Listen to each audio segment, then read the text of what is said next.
Olá pessoal, tudo bem? No vídeo de hoje, né, sobre o conflito guerra Rússia e Ucrânia, nós vamos falar da questão da soberania. A soberania que é muito importante para os países, né? Se você é contra essa guerra porque entende que a soberania da Ucrânia está sendo violada, no vídeo de hoje a gente vai falar sobre isso, se a Ucrânia realmente é soberana ou não. É um assunto que os Estados Unidos diz bastante defender, né? A mídia tem mostrado nisso, né? Lá no final do vídeo eu vou falar que a guerra é travada em 3 frontes, né? Que a gente vai ver quais são esses 3 frontes que a guerra está sendo travada. Então, para começar, né, é importante, se você é estudante ou não conhece os termos geopolíticos, né, existe um princípio chamado, né, está na Carta da ONU e na Constituição Brasileira também, né, que é o princípio da soberania dos povos e da autodeterminação dos povos. Esse princípio ele existe para que cada país resolva internamente os seus próprios problemas. Por isso que muitas vezes alguns países demoram tanto para intervir com ações de paz, intervir de certa forma para pacificar determinados lugares, né? E a pergunta que é a do vídeo, né? A Ucrânia é soberana? Eu digo para você que ela não é soberana. Oficialmente ela é. A Rússia reconheceu a soberania da Ucrânia lá em 1991, com o final da União Soviética, porém na prática ela não é. Por que ela não é? Porque existem forças políticas no interior da Ucrânia que não deixam ela exercer de modo pleno essa soberania. Alguns elementos, por exemplo, não têm voz dentro da Ucrânia. A Ucrânia proibiu partidos de esquerda, também é uma violação da própria democracia dentro do país, né?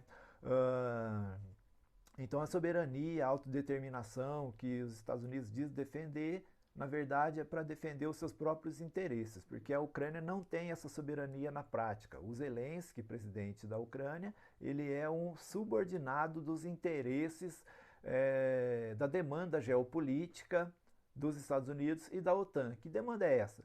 É a demanda pela indústria do petróleo e de outros produtos, né, indústria militar também, e de outros produtos dos seus interesses. Então, essa guerra no sentido pleno econômico dela é para bloquear o fornecimento do petróleo e do gás da Rússia e outros produtos que ela fornece para a Europa e para ficar na mão dos Estados Unidos e dos países do Oriente Médio, que são os seus aliados. Por isso que a gente pode dizer que a guerra da Síria ela é o jardim dessa casa onde está acontecendo essa guerra hoje. A guerra da Síria é, vamos dizer, a antessala dessa guerra da Ucrânia. Porque a Ucrânia ela não é soberana desde 2014, quando teve o golpe de Estado que derrubou o Viktor Yanukovych, o presidente que estava na Ucrânia naquele momento. Tanto é que as sanções que existem para a Rússia hoje não partem da Ucrânia. A Ucrânia não tem poder de sancionar a Rússia. Ela vem de fora, da Europa e dos Estados Unidos.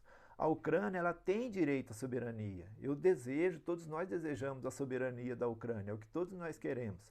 Mas a questão de fato é que ela é um fantoche dos interesses americanos e da OTAN. É semelhante à Síria em relação à Rússia, só que a Síria é um caso mais complexo, porque tem a Europa, tem Israel ali perto, tem o Irã, tem as questões religiosas, né? Então, a Ucrânia ela perdeu essa soberania sua em 2014, estava entre decidir ficar entre o lado da União Europeia e o lado da OTAN, ou o lado da Rússia, mas isso não foi decidido de modo soberano, porque se tivesse decidido de modo soberano, esse conflito não estaria acontecendo. Esse conflito só acontece pela falta de soberania da Ucrânia, senão a Ucrânia seria uma Ucrânia pacificada. Hoje ela é um caminho de divisão territorial na Europa, divisão geopolítica, porque enquanto Estado ela está perdendo o sentido de existir.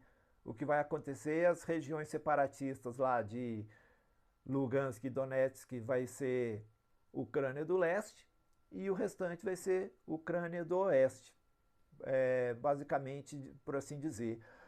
Mesmo que você diga que o Viktor e o Yanukovych, né, o antigo presidente da Rússia, fosse um fantoche, antigo presidente da Ucrânia, fosse um fantoche da Rússia, ele queria o diálogo com a Rússia, com o Ocidente, ele procurou esse diálogo.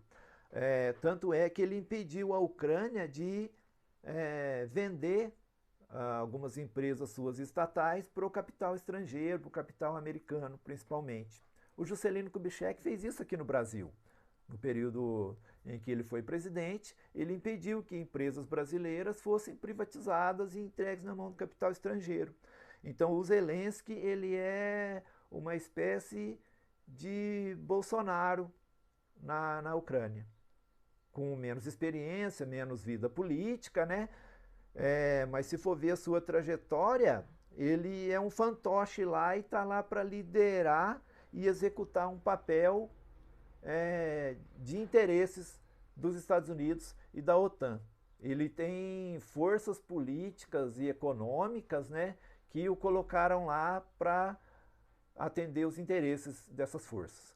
Então, como eu disse em outro vídeo, a questão da soberania, a questão dessa guerra é muito mais complexa, né?